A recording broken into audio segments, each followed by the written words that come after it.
Je pense que la vidéo, ça a été un prétexte, mais ça n'a pas été l'origine de son éviction en sélection. Pour moi, il y avait déjà même un Gbafou, rappelez-vous, aux qualifications Coupe du Monde.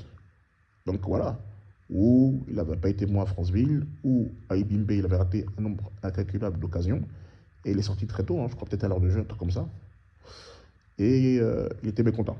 Et ensuite, sa non-convocation le mois dernier, on a vu qu'il rigole. Ça l'a fait marrer, il se marrait sur Snap. Ensuite, le problème avec les binationaux où il a dit digital, pour moi je pense qu'il a raison. Je ne vois pas qu'est-ce qu'il a dit d'exceptionnel.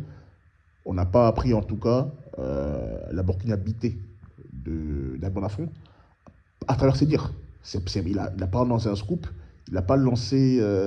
C'est pas secret qu'il nous apprend en fait. Voilà. Après, c'est vrai que pour eux, ça jette du discrédit sur la fédération. C'est comme ça, moi, je l'ai vu. C'est pour ça qu'ils vont évincer.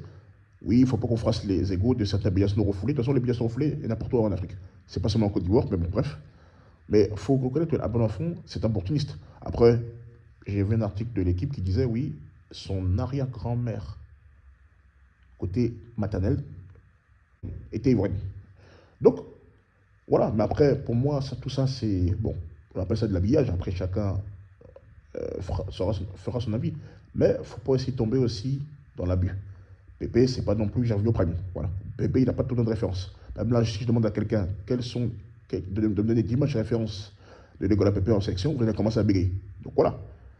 Pépé, c'est un gars de coup d'éclat. Voilà.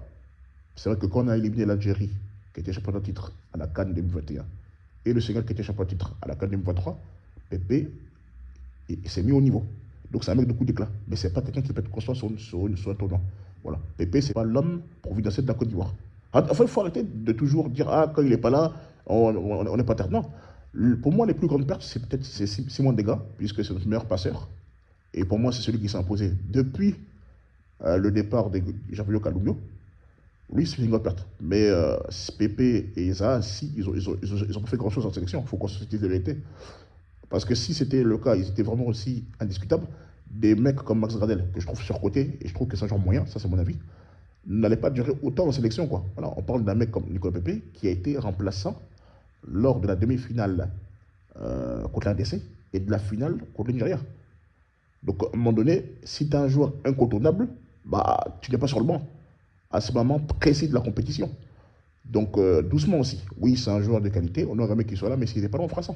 Zaha n'était pas là, Abadjam n'était pas là, Ahmed Junior n'était pas là, bah, on a fait avec. Eric Bailly n'était pas là aussi, on a gagné. Pourtant, Eric Bailly prend, il a sa place toujours dans cette équipe. Mais bon, là, il est finito. Bon, ça, on peut comprendre. Voilà. En 2015, il n'y avait pas Didier Drogba, il n'y avait pas Emmanuel Eboué, il n'y avait pas Arthur Boka, il n'y avait pas Yezokora, qui sont des légendes du football ivoirien. Mais on a gagné quand même la CAN. La CAN aussi, l'année dernière, c'est pareil. Je vous ai énuméré, il n'y avait plus des légendes comme les frères Touré, les Salomon Kalou, les Gervinho.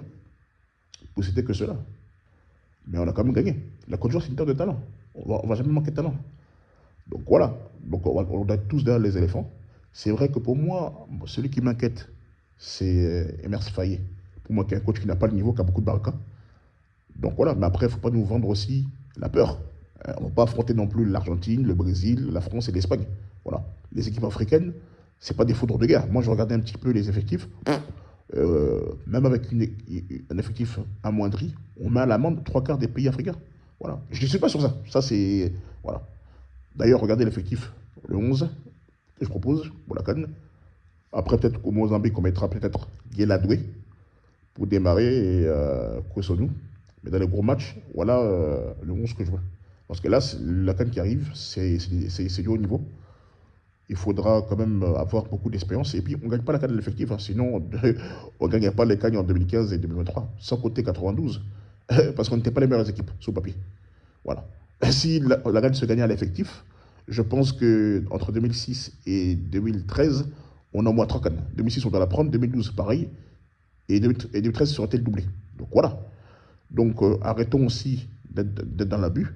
C'est vrai que nous sommes énervés parce qu'on n'a pas toute la force de frappe. Mais on est obligé de faire avec. À défaut d'avoir Wilfried Sengo qui va nous manquer. bah, on peut mettre que sur nous. Donc, c'est ça, c'est comme ça que je vois les choses. Moi, je comprends hein, que les gens sont dans l'émotion. Même moi, j'ai eu une réaction épidémique, ça peut arriver. Mais soutenons notre équipe, on n'a pas de pays. Voilà. Maintenant, ceux qui ne veulent pas supporter, vous êtes libres. On ne va pas vous obliger de supporter votre pays. Mais si on fait le back-to-back, bah, Inch'Allah, il ne faudra pas venir aussi jouer les bénévoles. Voilà. Donc, nous, on supporte notre pays, quoi qu'il arrive. Et puis, c'est la couleur qui gagne.